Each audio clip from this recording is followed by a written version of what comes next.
class 5 in your e-learning classes, and this is your EVS class, and we are revising super senses.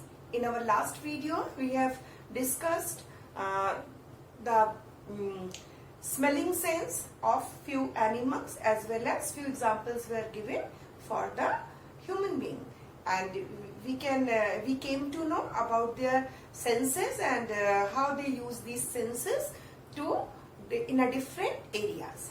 Now today we will discuss about the sight sense, or we can see the seeing sense. Here first refer to page number 6. Question number 1 is given here. Write the name of a bird which has eyes in front of its head like an human. So which bird is there whose eyes are in front of the face just like us? That is owl. And you know, owl cannot see in the daytime, but their eyes are in front of the face.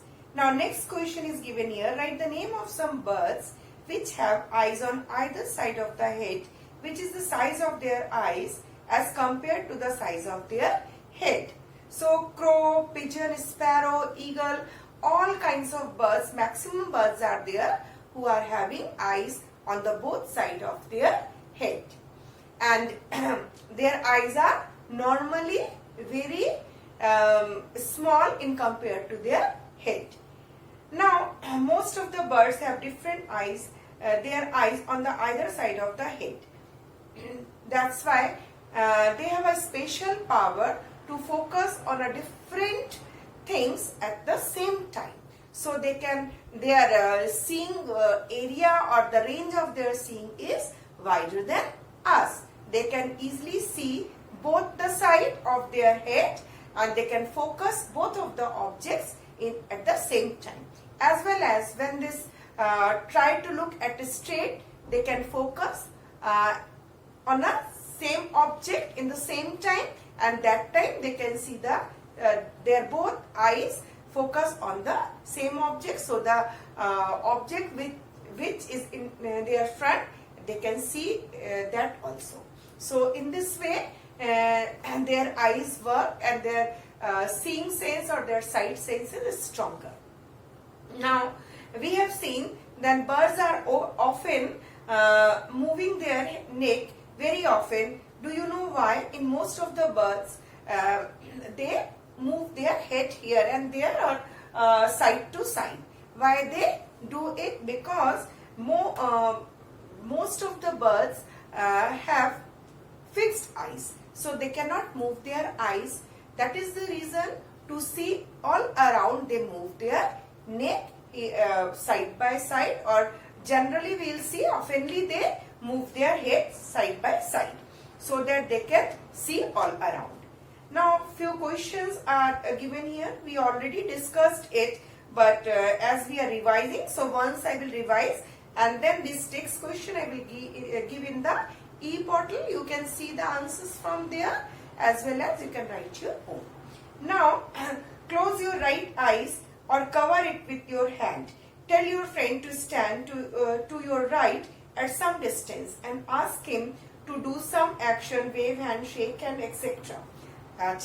Can you see the friend or its action? Whatever your friend is doing, you can see his actions? No, we cannot see. If he is standing, if I am closing my right eyes, so whatever the things are going there, we cannot see, because only one direction or the left side I can see that time. So it is we will unable to see the friend who is standing on the right side. Now next, could you see your friend's action without moving your neck?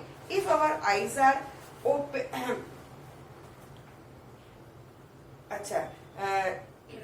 we cannot see that. If we will not move the neck, how we will see the actions whatever the friend is doing? Now try to look at your friend action with both your eyes open but without moving your neck. If our both eyes are open, so we can move our eyes from side to side, so we can easily see the actions of our friend. Okay, so here the answer is yes. What was the difference on looking with one or the both eyes? with both eyes we can see in a wider range, as we can move our eyes from side to side, so we can see in a wide range, or from one side to another side, all around, without moving our head also. So but when we are closing our one eye, so our eye will concentrate only one side, and our range of seeing will become decrease, or we cannot see in a wider range. That is the difference. And now toss a small ball or coin and try to catch it. Try this with both of the eyes open, then close one eye and try to catch it. So obviously by opening our both eyes we can catch it very easily, but when we are closing our one eye it is difficult to catch. Next, imagine how it would be have your eyes in place of your ear. What would you be able to do which you cannot do now?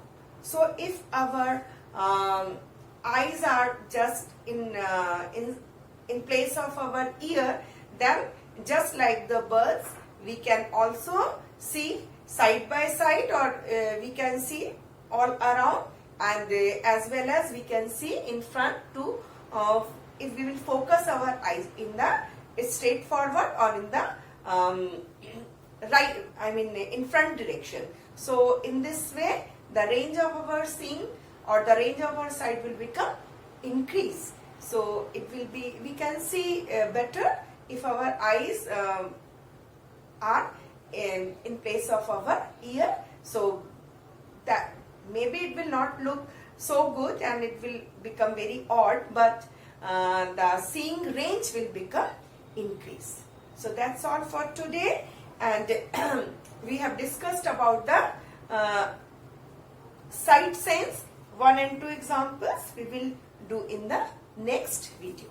So as we are revising these all, I have already uploaded our videos, previous videos, where I have explained these all in a wider range.